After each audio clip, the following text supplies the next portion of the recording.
తిరిగారు, సొంత చెల్లెళ్ళకే వెన్నుపోటు పొడిచారు. 5 కోట్ల మంది ఆంధ్ర రాష్ట్ర ప్రజలకు బీజేపీ పార్టీకి ప్రత్యేక హోదాను తాకట్టు పెట్టారు. ఈరోజు జగన్మోహన్ రెడ్డి గారు ఢిల్లీలో ధర్నా చేస్తారా? ప్రత్యేక హోదా కోసం ఎందుకు చేయలేదండి ధర్నాలు? 5 సంవత్సరాల మీద అధికారంలో ఉన్నారు కదా, మరి ఢిల్లీలో మీరు ప్రత్యేక హోదా కోసం ఎన్నిసార్లు ధర్నాలు చేశారు? ప్రత్యేక హోదా అసలు ఊసే లేకుండా చేశారు కదా. ప్రత్యేక హోదా గురించి మీరు ఏ రోజు పట్టించుకోలేదు, పోలవరం గురించి మీరు ఏ రోజు పట్టించుకోలేదు, రాజధాని గురించి అని చెప్పి 3 రాజధానులను కన్ఫ్యూజ్ చేశారు.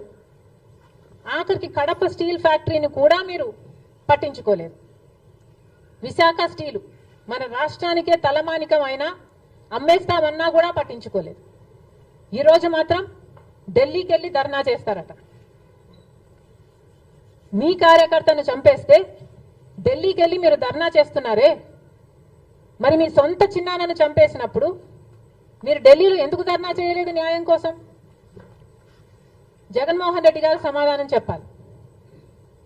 ఒకవైపు ఇక్కడ అసెంబ్లీ జరుగుతుంది. అసెంబ్లీ జరుగుతున్న సమయంలో మీరు అసెంబ్లీలో ఉండకుండా ఉండే ధైర్యం మీకు లేక ఇలా సాకులు వెతుక్కొని మీరు ఢిల్లీ వెళ్తామంటున్నారే, అంటే అసెంబ్లీలో ఏ బిల్లు ప్రవేశపెట్టినా అది ప్రజలకు వ్యతిరేకమైన అది పాస్ అయిపోవాలనా? మీరు ఉన్నదే 11 మంది, కనీసం ఆ బిల్స్ మీద డిస్కషన్ మీకు అవసరం లేదా? మీరు కొట్లాడాల్సిన అవసరం లేదా? ఏం ఆలోచన చేస్తున్నారు జగన్మోహన్ రెడ్డి గారు? అసలు ఈ వెనుకొండలో జరిగిన హత్య కూడా పొలిటికల్ మర్డర్ ఇది కానే కాదు, ఇది వ్యక్తిగత మర్డర్ అని కూడా అంటున్నారు కదా.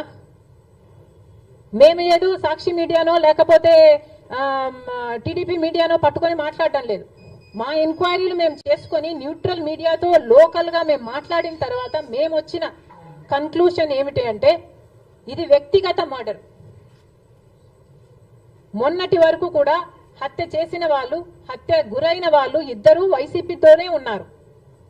మరి అలాంటప్పుడు ఇది పొలిటికల్ మర్డర్ ఎలా అవుతుంది?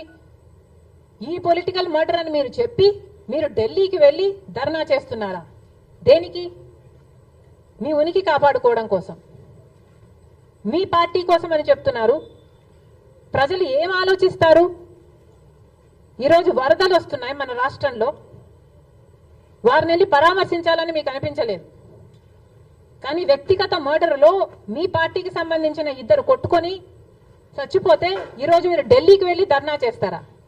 ప్రజల కోసం మీరు ఎందుకు నిలబడలేదు? మీ పార్టీ వాళ్ళు ఓటేస్తే మీరు గెలిచారా? మీ పార్టీ వాళ్ళ కోసమే మీరు ముఖ్యమంత్రి అయ్యారా?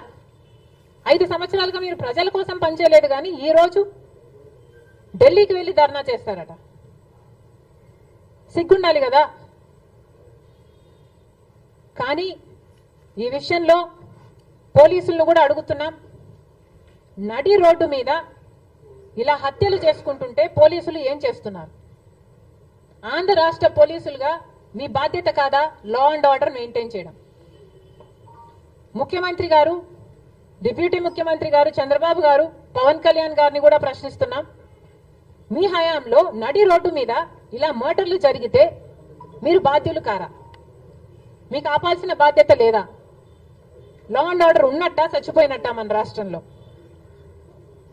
మళ్ళీ చెప్తున్నాం, మీరు జోక్యం చేసుకోండి, ఇలాంటివి కాకుండా చూసుకోండి. పోలీసులు కూడా అప్రమత్తంగా ఉండాలి. ఈ లా అండ్ ఆర్డర్ సిచ్యువేషన్ ని కంట్రోల్ చేయాల్సిన బాధ్యత పోలీసులకు ఉంది, ముఖ్యమంత్రికి ఉంది, డిప్యూటీ చీఫ్ మినిస్టర్కి ఉంది. దయచేసి మళ్ళీ ఇలాంటివి జరగకుండా చూడండి. Thank you.